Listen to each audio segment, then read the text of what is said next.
안녕하세요. 82세 된 조정순입니다. 부산 자갈치 시장에서 60년 넘게 생선 장사를 해온 할머니입니다. 이제 몸이 예전 같지 않아서 둘째 딸한테 가게를 넘겨주려고 하는데 문득 지나온 세월들이 주마등처럼 스쳐가네요. 1942년에 부산 영도에서 태어났어요. 아버지는 고기잡이 배를 타셨고 어머니는 새벽마다 생선을 이고 지고 다니며 행상을 하셨습니다. 그때는 먹고 살기가 참 힘든 시절이었어요. 하지만 바다 냄새를 맡으며 자란 덕분에 어릴 때부터 생선 보는 눈만큼은 정확했습니다. 어머니 따라다니면서 자연스럽게 생선 장사를 배웠죠. 어떤 생선이 싱싱한지, 어떻게 손질해야 하는지, 손님들과 어떻게 이야기해야 하는지 모두 그때 익혔어요. 19세 되던 해인 1962년에 중매로 신랑을 만났습니다. 부두에서 일하는 성실한 사람이라고 해서 결혼했는데 신랑도 참 고생이 많았어요. 하루 종일 무거운 짐을 날라야 하니까 몸이 성한 날이 없었거든요. 결혼하고 나서 바로 자갈치 시장에 조그만 자리를 얻었어요. 3평도 안 되는 작은 공간이었지만 그게 우리 인생의 시작이었습니다. 그때만 해도 자갈치 시장이 지금처럼 현대적이지 않았어요. 바닥은 시멘트 그대로였고 지붕도 허술해서 비라도 오면 물이 새곤 했죠. 하지만 그런 곳에서도 꿈이 있었어요. 언젠가는 아이들을 다 대학까지 보내고 번듯한 사람으로 키우겠다는 꿈이요. 결혼한 지 1년 만에 첫 아이가 태어났어요. 그 후로 2년마다 아이가 하나씩 생겨서 총 6명의 아이를 낳았습니다. 장남 태호, 장녀 미숙, 차남 태성, 둘째 딸 미경, 삼남 태준, 막내딸 미정이요. 6명의 아이를 키우면서 장사도 해야 하니까 정말 정신이 없었어요. 하루 일과를 말씀드리면 새벽 3시에 일어나서 시장에 나왔습니다. 도매상들이 새벽 4시쯤 생선을 가져오거든요. 그 전에 미리 나와서 어떤 생선들이 들어올지 체크하고 가장 싱싱한 것들을 골라야 했어요. 생선은 하루만 지나도 신선도가 떨어지니까 눈을 크게 뜨고 봐야 했죠. 아가미가 선홍색인지 눈이 맑은지 비늘이 반짝이는지 하나하나 꼼꼼히 살펴봤어요. 그렇게 생선을 받아오면 바로 손질을 시작했습니다. 칼로 비늘을 긁어내고 내장을 빼고 포를 뜨고 겨울에는 찬물에 손을 담그고 있으니까 손가락이 얼어서 감각이 없을 정도였어요. 하지만 그런 고생도 아이들 생각하면 견딜만 했죠. 오전 6시부터는 본격적으로 장사가 시작됐어요. 싱싱한 생선 사세요. 방금 잡아온 고등어예요. 목이 터져라 소리 지르면서 손님들을 불렀습니다. 그때는 냉장시설이 지금처럼 좋지 않아서 얼음 위에 생선을 올려놓고 팔았어요. 여름에는 얼음이 금세 녹으니까 하루에 몇 번씩 갈아줘야 했죠. 손님들과 인사 나누는 재미도 쏠쏠했어요. 이모 오늘 고등어 어때요? 아이고 어제 잡아온 거라 싱싱해요. 우리 애들 반찬으로 딱이에요. 이런 식으로 이야기하다 보면 자연스럽게 단골이 되곤 했어요. 가격도 정직하게 매겼어요. 다른 데보다 조금 비싸더라도 신선하고 좋은 생선만 팔았거든요. 그래서 멀리서도 저한테 생선 사러 오는 분들이 있었어요. 장사 끝나고 집에 가면 또 다른 일이 기다리고 있었죠. 6명의 아이들 밥 해주고 빨래하고 숙제 봐주고. 정말 하루 24시간이 모자랐어요. 특히 아이들 공부는 신경을 많이 썼습니다. 제가 배움이 부족하니까 아이들만큼은 공부 잘해서 떳떳하게 살았으면 했거든요. 야간에 야학도 다녀보려고 했는데 워낙 바쁘다 보니 꿈도 못 꿨죠. 그 대신 아이들한테는 공부해라, 공부해야 사람 구실한다고 매일 강조했어요. 그렇게 10년 정도 지나면서 조금씩 자리를 잡아갔어요. 단골 손님들도 늘어나고 하루 매출도 조금씩 올라갔죠. 그때만 해도 하루에 500원 정도 벌면 괜찮은 편이었어요. 쌀 한 가마니가 1,200원 하던 시절이니까요. 그 돈으로 아이들 학용품 사주고 옷에 입히고 조금씩 저축도 했어요. 언젠가 집도 사고 아이들 대학도 보낼 생각으로요. 하지만 인생이 그렇게 순탄하지만은 않더라고요. 1975년 겨울이었어요. 제가 그때 32세였는데 평소보다 큰 거래처와 장사를 하게 됐어요. 그 도매상이 외상으로 해주면 다음 주에 정산하겠다고 하더라고요. 워낙 오래 거래하던 곳이라 믿고 30만 원어치 생선을 넘겨줬죠. 그런데 그 사람이 돈을 가지고 그냥 사라져 버린 거예요. 30만 원이면 그때 우리 집 3개월 생활비였거든요. 정말 하늘이 무너지는 것 같았어요. 둘째를 업고 시장에 서 있는데 다리에 힘이 쭉 빠지더라고요. 그 자리에 주저앉아서 한참을 울었어요. 어떻게 이런 일이. 우리가 뭘 잘못했다고. 그때 옆에서 장사하던 박 아주머니가 와서 위로해 주셨어요. 정순아, 울어봤자 소용없어. 다시 일어서야지. 하지만 마음은 그렇게 간단하지 않았어요. 집에 가서 신랑한테 이야기했더니 신랑도 충격을 받더라고요. 이제 어떻게 하냐? 아이들 학용품비도 없는데. 그날 밤 잠을 한 잠도 못 잤어요. 아이들 잠든 얼굴 보면서 미안하다, 엄마가 무능해서 미안하다고 속으로 계속 사과했죠. 며칠 동안은 정말 장사를 포기하고 싶었어요. 신랑도 이제 그만하고 공장에라도 들어가자고 했고요.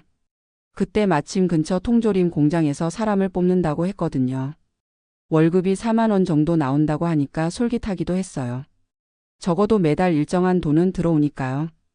하지만 한편으로는 억울하기도 했어요. 10년 넘게 쌓아온 단골 손님들, 그리고 생선 보는 눈.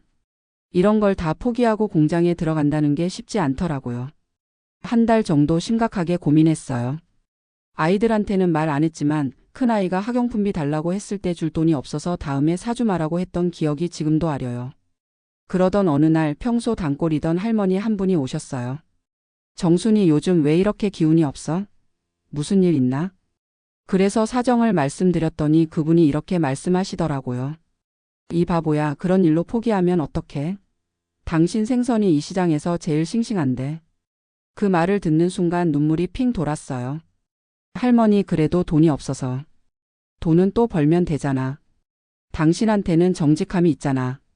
그게 제일 큰 재산이야. 그날 밤 신랑하고 진지하게 이야기했어요. 여보, 3개월만 더 해볼게. 안 되면 그때 공장 가자. 신랑은 반대했지만 결국 제 뜻을 받아줬어요. 다음 날부터 다시 마음을 다잡고 장사를 시작했어요. 이번에는 더 조심스럽게, 더 정성스럽게 했죠. 새로운 도매 업체를 찾아가서 외상은 안 되지만 현금으로 계산하니까 좋은 생선 달라고 했어요. 그랬더니 그분이 현금으로 하는 분은 처음이네요. 반가워요라고 하면서 정말 좋은 생선들을 골라주시더라고요. 그렇게 다시 시작한 장사가 생각보다 잘 됐어요. 일주일 만에 하루 매출이 300원까지 올라갔거든요. 단골 손님들이 역시 정순이네 생선이 최고야라고 말해주실 때마다 힘이 났어요. 6개월 후에는 완전히 예전 수준으로 회복됐어요. 아니, 오히려 더 좋아졌다고 해야겠네요. 정직하게 장사한다는 소문이 나서 멀리서도 손님들이 오시기 시작했거든요. 그때 깨달은 게 있어요. 위기가 오히려 더 큰 기회가 될 수 있다는 것, 그리고 정직함이 결국은 최고의 장사 비결이라는 것이요. 신랑도 역시 당신 판단이 옳았어라고 인정해 줬어요. 그 일이 있고 나서 더욱 열심히 일했어요. 새벽 2시에 일어나는 게 습관이 됐죠. 다른 상인들보다 1시간 일찍 나와서 더 좋은 생선을 고르고 더 정성스럽게 손질했어요. 손님들과의 대화도 소중히 여겼어요. 아드님 시험 어떻게 됐어요? 며느리 몸조리 잘하고 있어요? 이런 안부를 주고받으면서 단순한 장사가 아니라 정이 오가는 관계를 만들어갔죠. 그러다 보니 3대째 단골인 가족들도 생겼어요. 할머니가 오시던 분이 어머니가 되고 그 어머니가 할머니가 되어서도 저희 가게에 오시는 거예요. 그럴 때마다 내가 이 일을 참 잘 선택했구나라는 생각이 들었어요. 1980년대 들어서면서 아이들이 하나둘 중고등학교에 입학했어요. 그때부터 교육비 부담이 정말 컸죠. 큰아이 고등학교 입학금이 15만 원이었는데 그게 한 달 매출과 비슷했거든요. 하지만 어떻게든 다 해냈어요. 새벽에 일찍 나와서 더 많이 팔고 저축도 더 열심히 했죠. 가끔은 아이들한테 엄마가 배운 게 없어서 이런 일밖에 못해. 너희는 꼭 공부해서 떳떳한 사람이 되거라라고 했어요. 그러면 아이들이 엄마 일이 부끄러운 일 아니에요. 정직하게 일하는 거잖아요라고 대답하더라고요. 그때 정말 뿌듯했어요. 우리 아이들이 일의 귀천을 따지지 않고 정직한 노동의 가치를 아는구나 싶어서요. 1990년대에 들어서면서 자갈치 시장도 많이 변했어요. 옛날 허름한 건물을 헐고 현대적인 건물을 지었거든요. 처음에는 적응이 힘들었어요. 냉장 시설도 좋아지고 바닥도 깨끗해지고. 좋긴 한데 뭔가 정겨움은 줄어든 것 같았어요.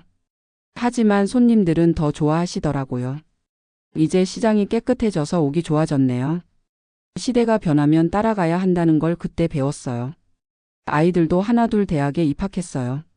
큰아이가 부산대 기계공학과에 들어갔을 때는 정말 눈물이 났어요. 등록금이 한 학기에 80만 원이었는데 그걸 마련하느라 몇 달 동안 삼짓돈도 안 썼거든요. 하지만 기뻤어요. 우리 아이가 대학생이 됐다는 게 꿈만 같았죠. 둘째, 셋째도 마찬가지였어요. 하나씩 대학 보낼 때마다 내가 새벽마다 일어나서 생선 손질한 보람이 있구나라는 생각이 들었어요. 6명 다 대학을 졸업시켰어요. 물론 쉽지 않았죠. 때로는 등록금이 없어서 학자금 대출을 받기도 했고 아이들이 아르바이트로 도움을 주기도 했어요. 하지만 결국 해냈어요. 큰아이는 기계공장에서 반장이 됐고 둘째 딸은 병원에서 간병인으로 일하고 있어요. 셋째는 건설회사 현장 소장이고 넷째 딸인 미경이는 저와 함께 생선 가게를 하고 있죠. 다섯째는 택시기사, 막내딸은 마트에서 계산원으로 일해요. 모두 성실하게 살고 있어서 자랑스러워요. 2000년대 들어서면서 또 한 번 큰 변화가 있었어요. 대형마트가 생기고 인터넷 쇼핑이 늘어나면서 전통시장 손님들이 줄어든 거예요. 한때는 정말 걱정이 많았어요.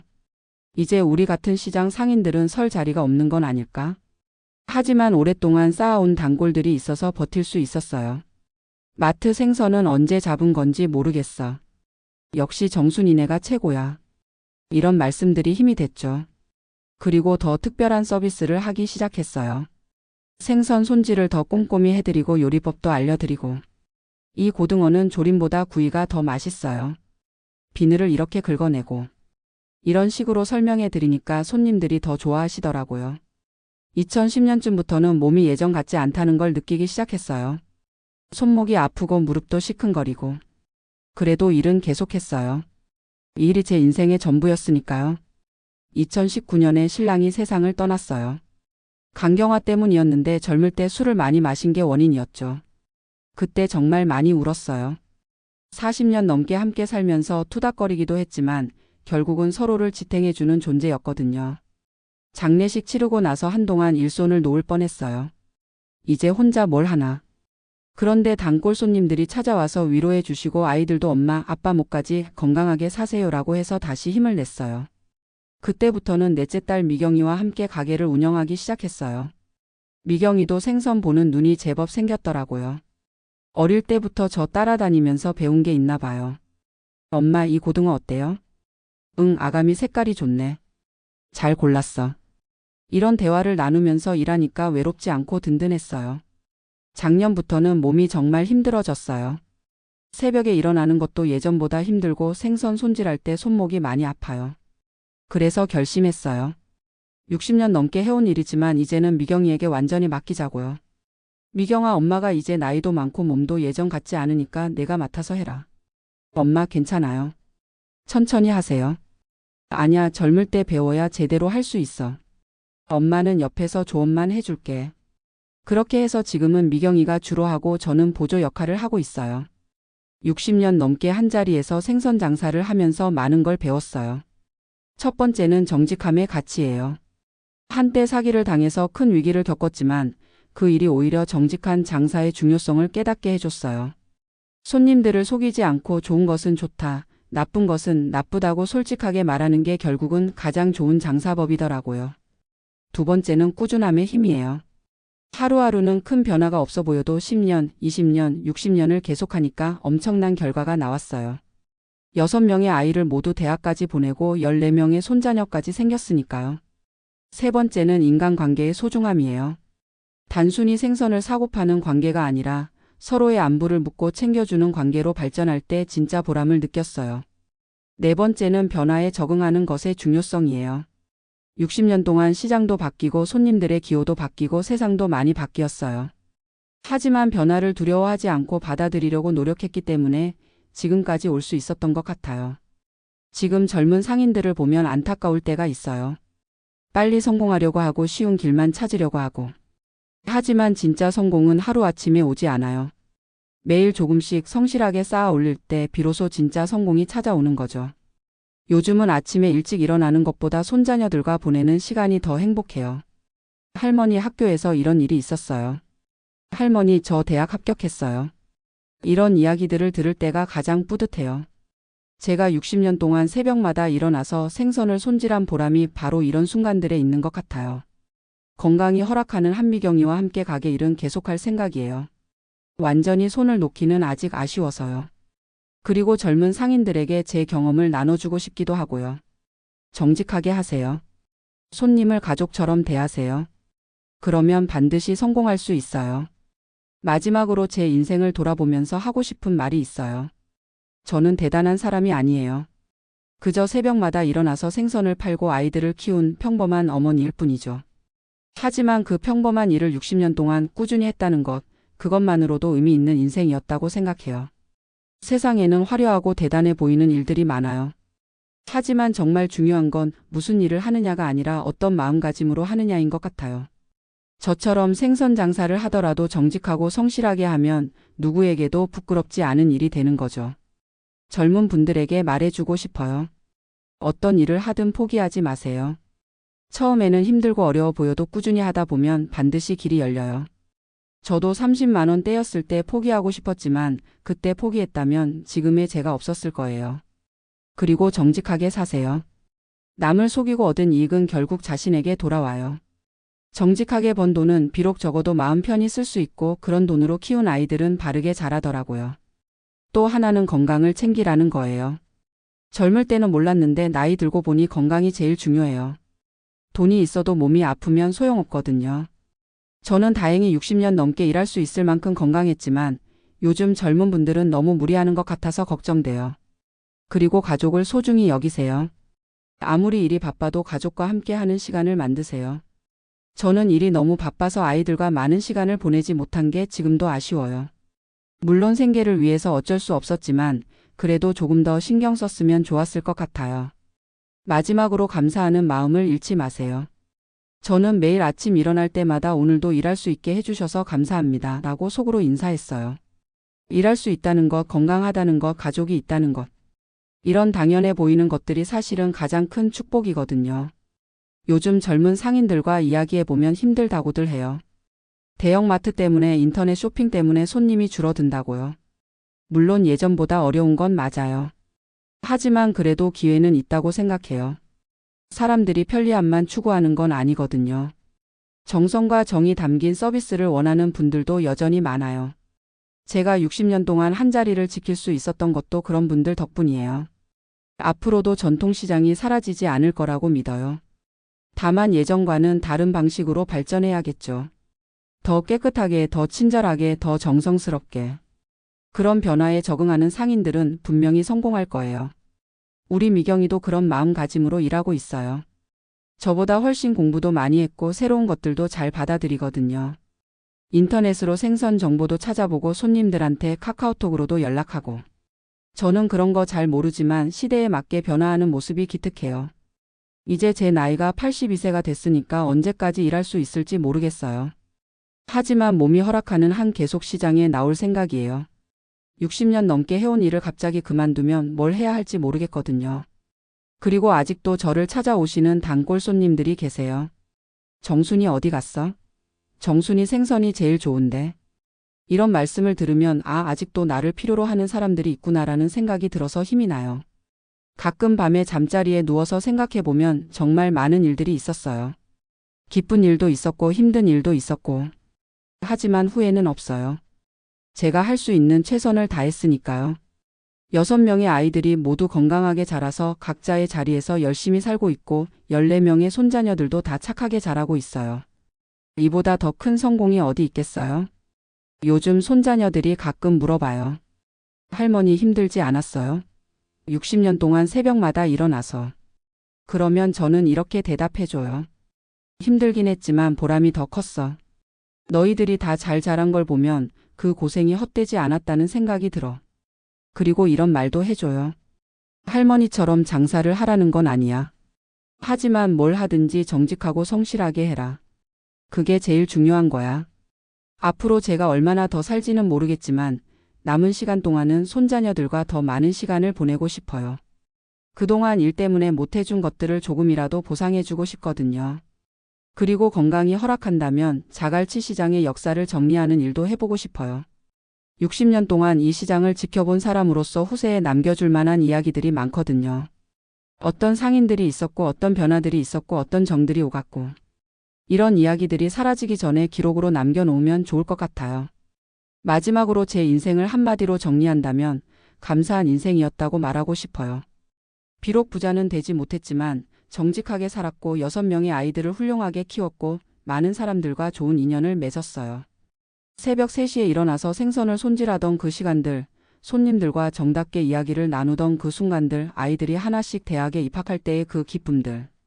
모든 게 소중한 추억이에요. 힘든 일도 많았지만 그 힘든 일들이 있었기에 지금의 제가 있을 수 있었던 것 같아요. 요즘 젊은 분들은 힘든 일을 피하려고 하는데 때로는 힘든 일을 통해서 진짜 보람을 느낄 수 있다는 걸 알았으면 좋겠어요. 그리고 성공의 기준을 너무 높게 잡지 말았으면 좋겠어요. 대단한 사람이 되는 것도 좋지만 평범해도 성실하게 사는 것만으로도 충분히 가치 있는 인생이거든요. 저처럼 시장에서 생선을 팔면서도 자식들을 대학까지 보낼 수 있고 손자녀들에게 자랑스러운 할머니가 될 수 있어요. 무엇보다 중요한 건 어떤 일을 하든 사랑으로 하는 거예요. 저는 생선 장사를 사랑했어요. 싱싱한 생선을 고르는 재미, 손님들과 나누는 정겨운 대화, 하루 장사를 마치고 집에 돌아가는 뿌듯함. 이 모든 게 좋았거든요. 그래서 60년 넘게 할 수 있었던 것 같아요. 여러분도 자신이 하는 일을 사랑하세요. 그러면 힘든 일도 기쁘게 할 수 있고 그 기쁨이 결국 성공으로 이어질 거예요. 자, 이제 정말 마지막으로 하고 싶은 말이 있어요. 저희 가족과 60년 동안 함께 해주신 모든 단골 손님들, 어려울 때 도움을 주신 동료 상인들, 그리고 지금까지 건강하게 살 수 있게 해주신 하늘에 진심으로 감사드려요. 앞으로도 자갈치 시장이 계속 번영하고 전통시장의 정겨움이 사라지지 않았으면 좋겠어요. 그리고 젊은 세대들도 편리함만 추구하지 말고 사람과 사람 사이의 따뜻한 정을 소중히 여겨줬으면 좋겠어요. 82년의 인생, 60년의 생선 장사. 돌이켜보니 참 빨리 지나간 것 같아요. 하지만 후회 없는 감사한 인생이었습니다. 여러분도 각자의 자리에서 최선을 다해서 후회 없는 인생을 사시길 바라요. 정직하게, 성실하게, 그리고 감사하는 마음으로 살아가시길 바랍니다. 긴 이야기 들어주셔서 고맙습니다.